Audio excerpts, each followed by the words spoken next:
এনসিপিতে একটা নেতা আছে যার নাম নাসিরউদ্দিন পাড়া। ওর অরিজিনাল নাম নাসিরউদ্দিন পাটোয়ারি। আমি ওর নাম রাখছি নাসিরউদ্দিন পাড়া। ওর কারণে এনসিপি দলের পতন হবে। এনসিপির কিন্তু একটা জনপ্রিয়তা আছে বর্তমানে। এই নাসিরউদ্দিন পাড়ার কারণে ওই জনপ্রিয়তা আস্তে আস্তে আস্তে আস্তে নিচে নেমে যাবে।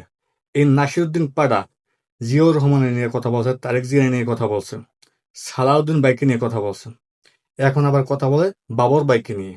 আরে, এই বাবর বাইকে নিয়ে কথা বলার আগে তোমার ইতিহাস জানার উচিত ছিল। তরুণদের আইডল হলো এই বাবর ভাই। তুমি সেই বাবর ভাইকে নিয়ে কথা বলছো। তোমার এই আলতু পালতু কথার কারণে তোমার নামের মাথা থেকে পাটুয়ারি কাটটা তোমার নাম রাখছে নাসিরউদ্দিন পাড়া। কারণ তোমার কথাবার্তি সব পাড়ার মতন। এমন ভাবে কথা বলো রে ভাই, তুমি লাগে যে তুমি ইয়াবা খাও, গাঁজা খাও, মদ খাও, কয়েকটা নেশা একত্র হয়ে খেয়ে তারপর কথা বলো। হ্যাঁ, তুমি কিসের রাজনীতি করবা? এগুলো কথা বলে মানুষের সম্মান নষ্ট করে কি রাজনীতি করা যায়?